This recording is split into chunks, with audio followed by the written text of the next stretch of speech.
Ketika banyak orang berbicara mengenai Syahrini, Ayu Ting Ting ataupun Smash, Agnes Monica secara mendadak tiba-tiba muncul dengan pemandangan yang mengejutkan. Agnes membakar kulitnya yang putih mulus di terik mentari. Setelah berkelana ke Amerika Serikat untuk merampungkan rekaman albumnya, Agnes tampak serius berjemur di pantai guna mendapatkan warna kulit nan eksotis. Dulu tuh suka emang kayak misalnya kalau di pantai aku suka ngejemur gitu aja.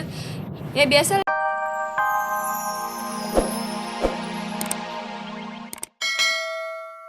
Kalau saya punya banyak sekali jambul ya, ada jambul Nusantara, jambul Tsunami, dan sekarang jambul Rolade. Untuk tahun 2012 saya akan mengeluarkan poni surgawi. Aku gitu dibilang kan boros, nggak boros, gue juga beli mobil, gue jual mobil gue juga gitu loh. Dan aku adalah miliknya Ashanty miliknya aku, ya udah tahu semua orang, udah resmi berarti.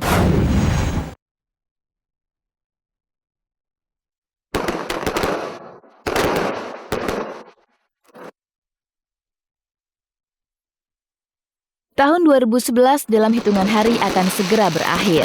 Namun demikian, berbagai kesan yang kita dapat di tahun 2011 khususnya dari panggung hiburan tak akan mungkin terlupakan. Tahun 2011 terbilang tahun yang sangat istimewa. Dunia hiburan kita benar-benar menggeliat.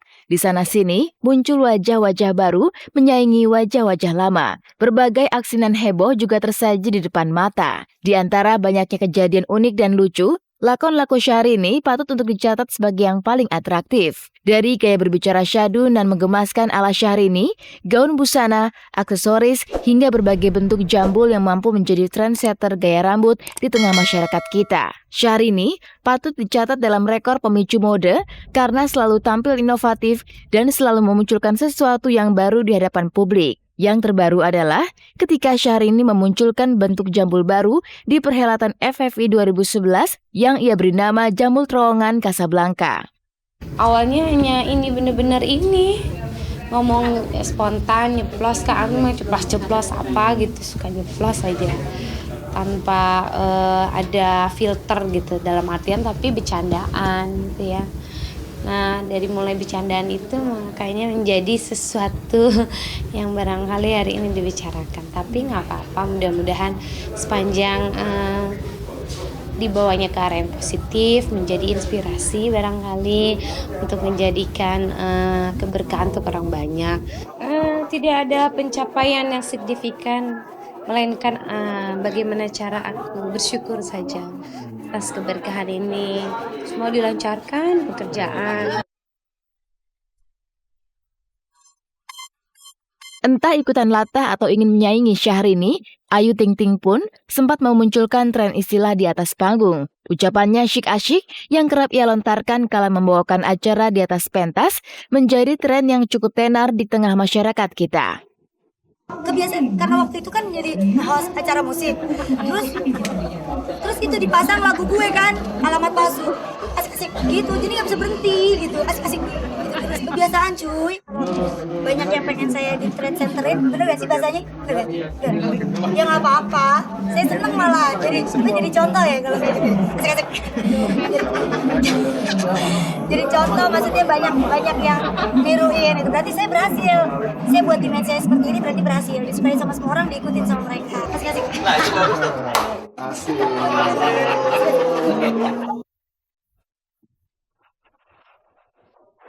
Selain itu, Ayu Ting Ting juga menjadi pedangdut pioner dalam berbusana. Tak ingin seperti artis dangdut lain yang biasanya berbusana seksi, Ayu justru secara cerdik meniru gaya berbusana artis-artis Korea dan mengkolaborasikannya dengan musik dangdut. Karena memang saya suka banget sama hal-hal yang berbau Korea, jadi ya gitu, pakaiannya juga Korean style tapi yang nggak terlalu Korean banget ya, karena juga saya menyesuaikan juga. Kalau aku sering matching-matchingin baju aja ya mas ya, kayak misalnya baju warna apa dicampur sama warna apa gitu, jadi biar terlihat lebih remaja juga, nggak ngebosenin juga, colorful gitu, tapi tetap nggak ngedangdut lah istilah Korea. Bukan hanya Ayu Ting Ting yang menjadi pesaing Syahrini, Rangga Smash juga sepertinya tak sudi kalau Syahrini disebut sebagai penemu berbagai bentuk jambul di kepala. Pasalnya, jauh sebelum Syahrini muncul dengan berbagai bentuk gulungan rambut di kepala, Rangga juga sudah memunculkan berbagai istilah untuk mahkota kepalanya tersebut. Ini supaya tahan gempa. Jadi gini. Enggak, ini namanya jambul apa sih, Rangga? Rolade. Jambul rolade. Rangga, ini jambul apa? Jambul rolade. Rolade apaan tuh? Kan biasanya jambul tuh nama tempat gitu, kayak terowongan apa gitu, terus Kalau saya punya banyak sekali jambul ya. Ada jambul Nusantara, jambul tsunami, dan sekarang jambul rolade. Untuk tahun 2012 saya akan mengeluarkan poni surgawi. Ketika banyak orang berbicara mengenai Syahrini, Ayu Ting Ting ataupun Smash, Agnes Monica secara mendadak tiba-tiba muncul dengan pemandangan yang mengejutkan. Agnes membakar kulitnya yang putih mulus di terik mentari. Setelah berkelana ke Amerika Serikat untuk merampungkan rekaman albumnya, Agnes tampak serius berjemur di pantai guna mendapatkan warna kulit nan eksotis. Dulu tuh suka emang kayak misalnya kalau di pantai aku suka ngejemur gitu aja. Ya biasalah kalau orang-orang kan orang nggak ada puasnya ya. Kalau orang putih pengen hitam, orang hitam pengen putih ya gitu aja. nggak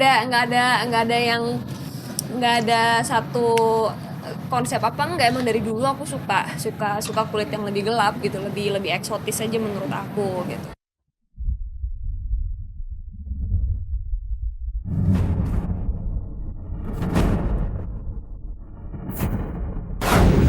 Perang trendsetter menjadi warna yang sangat mencolok di sepanjang tahun 2011.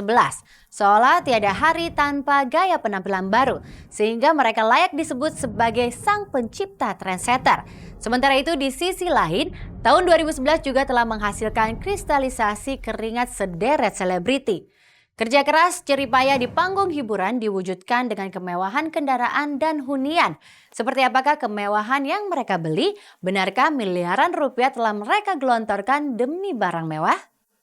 Pemirsa, selama 1 jam ke depan saya Hesti Purwadinata akan menyajikan Kaleidoskop 2011 yang akan dikupas secara lebih mendalam. Karena tak ada kabar yang tak kami kabarkan karena kami kabar-kabari. Tahun 2011 layak disebut milik Nikita Willy, Raffi Ahmad, Charlie Van Houten, Andre Taulani, Sule, serta Al Ghazali putra sulung Ahmad Dhani. Sebab di tahun 2011 ini mereka berhasil mengkristalkan cucuran keringat di panggung hiburan dalam bentuk barang mewah. Semewah apakah kendaraan dan hunian yang mereka beli dari hasil kerja keras mereka sepanjang tahun 2011?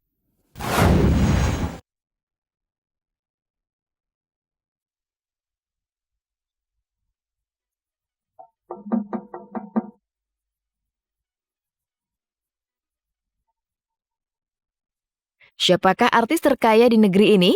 Nikita Willy kah? Tukul Arwana, Sule, Raffi Ahmad, atau Charlie Van Houten? Pertanyaan ini tentu saja menggelitik rasa ingin tahu kita karena pencapaian karir artis-artis di atas terbilang sangat luar biasa, khususnya di tahun 2011 ini. Lihatlah Nikita Willy, usianya baru 17 tahun. Namun soal penghasilan, Niki termasuk remaja jempolan. Apartemen mewah ia punya, mobil mewah apalagi. Bahkan tatkala usianya genap 17 tahun, Niki mendapat hadiah ulang tahun mobil berwarna putih berinterior limosin. Ketika remaja seusianya sibuk menadahkan tangan meminta kucuran uang jajan dari orang tua, Niki justru sudah menghasilkan uang dari cucuran keringatnya sendiri. Ya, segala kemewahan duniawi yang didapat Niki bukanlah barang cuma-cuma, melainkan kristalisasi keringat yang ia cucurkan di lokasi syuting. Apapun yang aku dapat juga bukan dapetin gitu aja gitu, pasti ada perjuangannya dulu. Jadi semua orang juga pasti gitu, Kak, ingin mendapatkan sesuatu yang dia pengenin pasti harus ada perjuangannya. Seperti Nikita Willy, Tukul Arwana pun sudah merasakan nikmatnya menjadi artis laris manis di layar kaca. Sejak muncul hingga tahun 2011 ini, popularitasnya seperti tak ada matinya. Popularitas di puncak, tawaran kerja membludak, dan pundi-pundi pun dipastikan ikut membengkak. Tukul yang dulu sempat merasakan perihnya nasib sebagai kernet truk, kini menjelma menjadi juragan kontrakan. Rumahnya juga mewah, mobil mewah, dan tunggangan roda 2 Harley Davidson yang memang sangat ia cintai. Kerja keras tanpa kenal lelah, memang sanggup membalikan nasib dan keadaan seseorang. Lihat bagaimana Sule akhirnya sukses menjadi salah satu komedian paling laris di tahun ini. Demikian juga dengan Andre Taulani yang banting setir dari seorang vokalis ke panggung lawakan. Jika dulu mereka tak berani memelihara hibi mewah, kini baik Sule maupun Andre Taulani tak ubahnya orang gedongan yang doyan mengumpulkan barang tua dan antik. Alhamdulillah dengan kesabaran menabung akhirnya bisa membeli sebuah